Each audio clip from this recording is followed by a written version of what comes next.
Hello everyone, good morning. কেমন আছো সবাই? আশা করছি সবাই খুব ভালো আছো। আমরাও বেশ ভালো আছি। পিউস লাইফস্টাইলে তোমাদের সবাইকে আরও একবার ওয়েলকাম আমার নতুন ভিডিওতে। আর আজকে সকালের শুরুতে আমি আমার ছেলেকে ঘুম থেকে উঠিয়েছি এই বলে যে তোমাকে কিন্তু পাস্তা খেতে দেব, না হলে তার ঘুমই ভাঙছিল না। তারপরে পাস্তার লোভ দেখিয়ে কিন্তু আমি তাদের ঘুমটাকে ভাঙালাম। তো তারপর কিন্তু ধৃতাংশু বাবুকে ফ্রেশ করিয়ে দিয়েছি। তারপরে আমি এরকম গরম জল দিয়েছি, সে খেয়ে নিচ্ছিল। আর এবারে এসে গেলাম কিন্তু সকালের ব্রেকফাস্ট বানানোর জন্যে। আর আমি এখানে পাস্তা বানিয়ে নিচ্ছি। তো ওর বাবা যেহেতু খাবে না, ধৃতাংশু আর আমি, সেই জন্যে কিন্তু আমি কোনো কাঁচা লঙ্কা ইউজ করিনি, শুধুমাত্র একটুখানি পেঁয়াজ কুচি দিয়েছি। আর টুকটাক ছোটোখাটো কিছু মশলা দিয়ে কিন্তু আমি হালকাভাবেই এই পাস্তাটা বানিয়েছি। সস দিয়েছি, যে কারণে কালারটা কিন্তু স্পাইসি মতো লাগছে, কিন্তু মোটেও এত স্পাইসি ছিল না। বেশ কিছুদিন আগে কিন্তু আমি পাস্তা বানিয়েছিলাম, আর সেটা আমার ধৃতাংশু বাবুর খুবই পছন্দ হয়েছিল, যে কারণে আজকে ভাবলাম কি বানাবো। তারপরে ভাবছি যে পাস্তা তো আছে, এই তো পাস্তাটাই কেননা বানিয়ে ফেলি। তো এখানে তো আমি নিয়ে চলে এসেছি। এবার ফার্স্টে কিন্তু আমার ধৃতাংশু বাবু খেয়ে নিচ্ছে, তারপরে তো না পারলে সেটা আমি খাবো, কিন্তু প্রথম খাবারটা তো আমার ছেলেকেই দিতে হবে। আর আজকে কিন্তু রান্নার আমার তেমন কোনো ঝামেলা নেই, কিন্তু শুধুমাত্র রান্না থাকলে তো হবে না। রান্নার দিক থেকে ছুটি পেয়ে গেলেও কিন্তু ছুটি নেই, বাকি অনেকটাই কাজ ছিল। তো আজ তো ঘরটাকে খুব ভালোভাবে পরিষ্কার পরিচ্ছন্ন করেছি।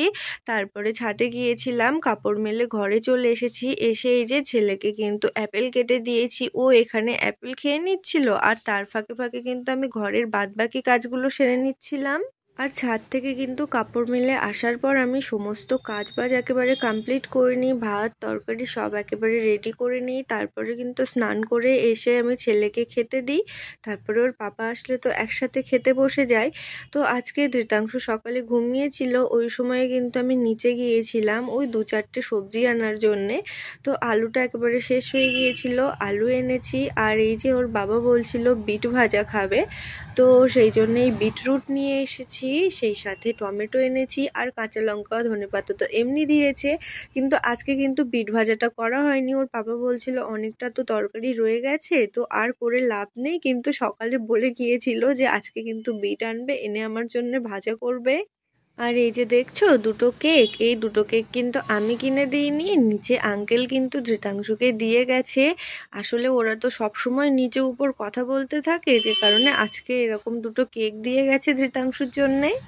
তো আজকেও কিন্তু ওর পাপা আসার আগে আমি ছেলেকে খাওয়ানো কমপ্লিট করে উঠতে পারিনি। ওর পাপা এসেছে, তখন আমি বাস স্নান করে এসে এরকম ঠাকুর পুজো দেওয়া হয়ে গিয়েছিল, ধৃতাংশুকে খাওয়াতে যাব, ওই সময় দেখি ওর পাপা চলে এসেছে, যে কারণে আমি আর ওকে না খাইয়ে খাবারগুলো গরম করতে বসে গেলাম। আর খাবারগুলো গরম করছিলাম আমি ওদিকে, আর ওর বাবা ওর জন্য যে ফ্রুটি এনেছে ধৃতাংশু সেটা খাচ্ছিল। আর এই যে কয়েকটা অরেঞ্জ এনেছে, তো অরেঞ্জগুলো আমাকে দিয়ে দিল, কারণ এগুলো দেখলে আবার এগুলো নিয়েই বসে পড়বে। তাও ওই যে দেখছো না শশাটা আমি স্যালাড হিসেবে কেটেছি, আর সে ছেলে ভাত খাওয়া বাদে সেই শশাটা সব খেয়ে নিয়েছে। এই জন্যেই আমি শশা স্যালাড কাটতে চাই না, কারণ এগুলো দেখে নিলে কিছুতেই আর ভাত খেতে চাই না, পরে তো আমার খুবই সমস্যা হতে থাকে। আর তারপরে কিন্তু বসে গেলাম দুপুরের লাঞ্চ নিয়ে। তো এই যে দেখছো ডিমের তরকারি, আসলে অনেকটা পরিমাণেই ছিল ডিমের তরকারি, তো সেটা আমি আবারও দুবার করে গরম করে নিয়েছি। আর রাতে তো ধৃতাংশুর পাপা শুধু ডিম খেয়েছিল, চিকেন খায়নি, যে কারণে অর্ধেক চিকেনও রয়ে গিয়েছিল, যে কারণে এই ডিমের তরকারি আর চিকেন এই দুপ্রকার দিয়ে কিন্তু আমাদের দুপুরের লাঞ্চটা করা হয়েছিল। আর তারপরে কিন্তু একটুখানি শুতে এসেছিলাম, কিন্তু তুমি কি চাইলেও শুতে পারবে? এই যে আমার ছেলে সেই লাফালাফি ঝাপাঝাপি করে কিন্তু 5টার সময় গিয়ে ঘুমিয়েছে, ভাবো ওটা কোনো টাইম টেবিল হলো 5টার সময় ঘুমানো? আর ওর পাপা কিন্তু একটু কাজে বাইরে গিয়েছিল, তারপরে ফিরেছে এই যে 2 প্রকারের মিষ্টি নিয়ে। তখন কিন্তু আমার ধৃতাংশুবাবু একেবারে ঘুমোচ্ছিল, কিছুতেই তার ঘুম ভাঙছিল না। আর ওর পাপা ওকে শুনিয়েই বলছিল যে ধৃতাংশু তো ঘুমিয়ে আছে, চলো এই ফাঁকে আমরা সমস্ত মিষ্টি টিষ্টিগুলো খেয়ে নিই। আর এই কথা শুনে ধৃতাংশু তো এক লাফে বিছানার ভিতরে উঠে বসেছে। তারপরে দেখে আমি একটা প্লেটের ভিতরে মিষ্টিগুলো বার করেছি, আর কি কান্না শুরু করে দিল কেন তার মিষ্টিগুলো বার করা হয়েছে। তারপরে আবার সবগুলোই তার হাতে দিলাম।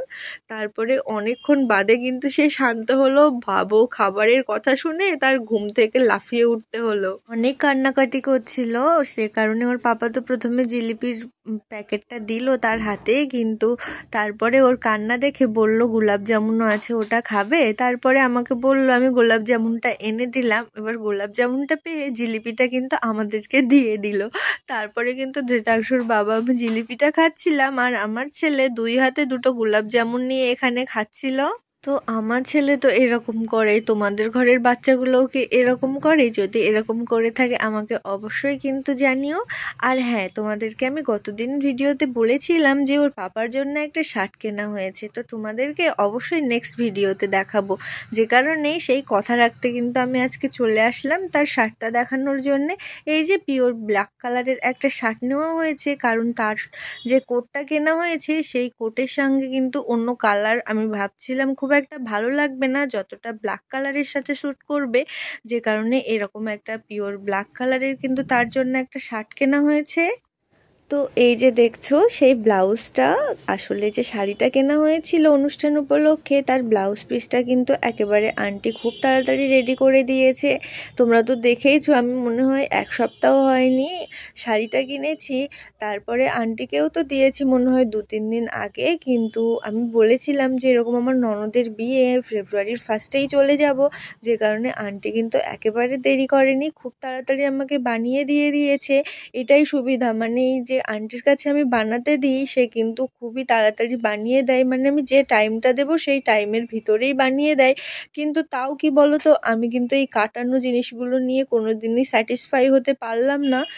কারণ কাটানো জিনিস কেন জানি না একটুখানি 19-20 হয়েই যায়, তো আমার তো কাউকে বলতে পারি না, মানে বলাটা হয়ে ওঠে না, যে কারণে কি করব, কিছু করার নেই। আর এই শাড়ির ম্যাচিংয়ে তো এগুলো তো বানানো লাগেই, যে কারণে বানাতে হয় বাধ্য হয়ে। তো রেডিমেড জিনিসটা মনে হয় আমার কাছে সব থেকে বেটার।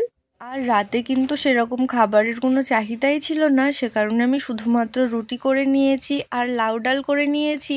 আর কি বলো তো, আমাদের কিন্তু ভাতটাই সব থেকে বেশি হয়, কারণ রুটি খুব একটা পছন্দ করি না।